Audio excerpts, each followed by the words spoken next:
Hello, welcome again to another discussion on circular motion. Please don't forget, we are still on this circular motion. You know what is circular motion already? It is also called rotational or rotary motion. Please don't forget. Under that, we discussed two forces: centripetal force and centrifugal force. We said one is inward force while the other one is outward force. And one keep the body along while the other one keep the body away from the circular part.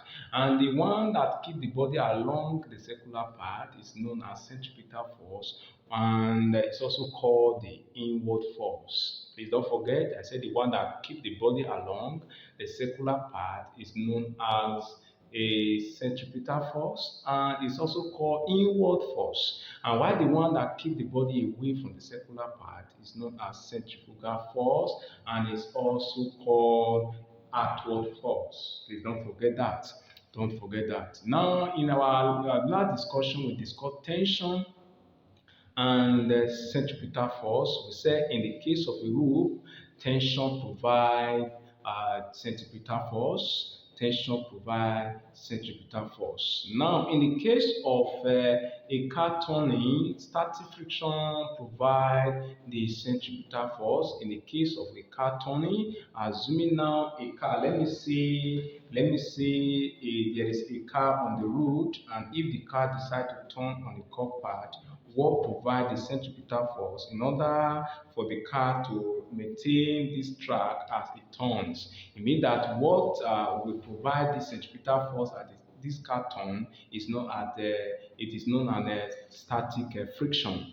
It is called static friction. It is static friction that will provide the centripetal force at the car turns on this track, on this path, this curved path. It will allow this car to remain on this track without sliding. Okay, it will enable this car to maintain this track without sliding, meaning static friction will enable it. And therefore, static friction provides centripetal force in the case of car turning. But for the case of rope, tension provides the centripetal force. Okay, please don't forget, in that case of a rope, I think we made mention of something. I say if you have a rope and a ball is attached to it at one end and you wear it in a vertical circle, you know what will happen? It means that that ball will remain on that part of circle, means it will move on that part without leaving that part, and the force that will keep it firmly on that part is known as centripetal force. And that rope, the force that will uh, exist in that rope is known as tension. Please don't forget, the tension there is a force that exists in rope or wire or strings. Please don't forget, I've taught you before. Tension exists in rope. It's a force that exists in rope, wire or strings. It means that when you wear that ball round, and the force that keep it is centripetal force, and the force that will provide that centripetal force is known as tension, and it exists in that rope. Okay, right now let us demonstrate all this thing. Okay, before I continue, let me repeat again. I want to bring your mind back again to this discussion on this aspect of circular motion, like tension, friction, and centripetal force. Please take note of this. In the case of a rope, tension can provide the centripetal force if an object is moving in a circular or along a circular path. Meaning, if an object is moving in a circle or along a circular path, it means that tension can provide it. That is to say, in the case of a rope now, tension can provide the centripetal force. But for the case of, in the case of a car turning, static friction provide the centripetal force. Please take note of that two things there, and that is what we are discussing right away. And we want to look at it now from what we have just said so far. Let us look at it. I said for maybe assuming a car will turn on a curved path. This is the curved path. This is the curved path, and it was coming like this. The road was coming like this, and it is like this.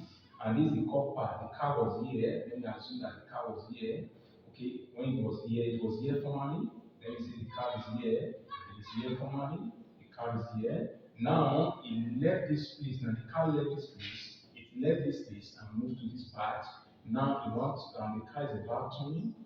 Okay, the car is about turning. As the car wants to turn, it will move in this direction. This is the direction it will move.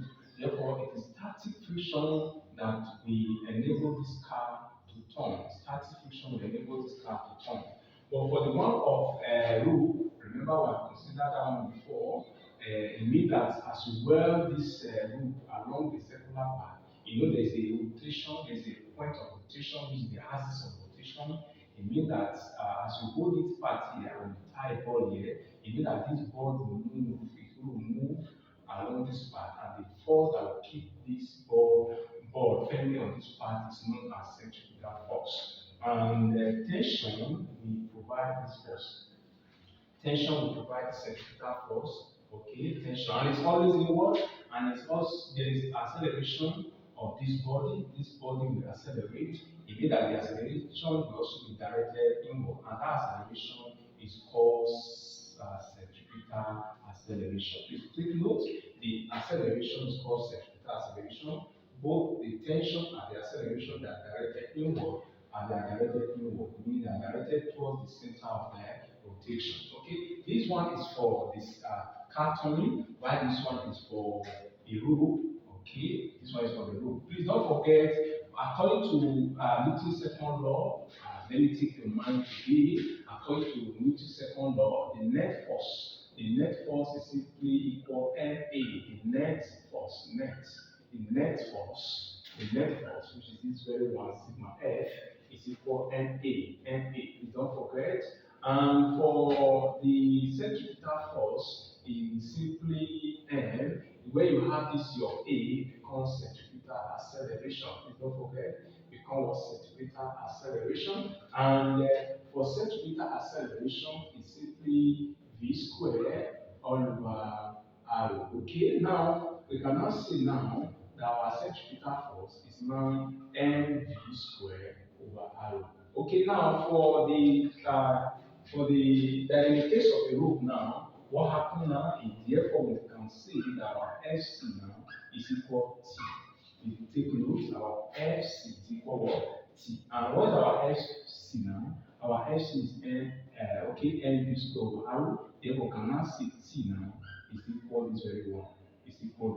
Which is a Fc, and is equal mv squared over r. That is, this one is in the case of a rope. A rope, when you tie a ball at one end and well round and well, meaning this ball will maintain the circular path. And the force that provided is tension and is equal to Fc, which is centripetal force. Now for the one of the car turning, meaning what will provide it, I said for the car turning, it means it is static friction that will provide it and is equal Fs, which is equal Fc. Please don't forget. What is our Fc? Our Fc is simply mv squared all over r. Therefore, I can say static friction is equal what? Mv squared over r. I can also say Fc is equal mv squared over r. Meaning this one is the formula we use when we are talking about a car turning. But for this one, which is this one, is used for when we are talking about the case of the rope, we use this very one here. Please don't forget for the one on static friction, don't forget that static friction is in SFN. Please don't forget this is equal this one which is mv squared over r. This one is another formula we can also use here. This one is another formula we can also use. You know when you have your Fn, is simply mg. Please don't forget, it's simply what mg equal what mv squared all over r. Therefore, now this one can prove become what mu sg equal what v squared over r. This is another formula we can also use again. This one is another formula we can also use here. This one is another formula we can also use here. This is another formula we can also use here. Okay, now I can make V the subject here. I can make V the subject. If I make V the subject, therefore I will multiply both sides by arrow. Therefore, this one become what mu x g arrow. Okay, I will also multiply this one here by arrow. I will also multiply this one by arrow. Become what V squared. Okay, I multiply it by arrow. Now find the square root of both sides. Therefore, you are going to have the square root of mu s. Okay, this one is mu s. Please don't forget this one is mu s. Become mu s g r. This is what we have. This is what we have when we are calculating for the maximum velocity that the car will make, so that it will not slide as the car turns. Meaning, what is the maximum speed for this car? And what is the maximum speed that this car will make for the car not to slide, for the car not to slide? Meaning that the maximum speed that this car will make for it not to slide as it turns, therefore it becomes v equals this very one here. Okay, thank you very much for staying with me on this platform. Please don't forget to join me on my YouTube. Don't forget to join me on my Facebook. Please don't forget that my Facebook name still remains JB Jumbo Online Mathematics. That is my page. That is my Facebook page, JB Jumbo Online Mathematics. While the one of YouTube is Mathematics Science Mega Tutorial. Thank you. All the best. All the best. All the best. God bless you.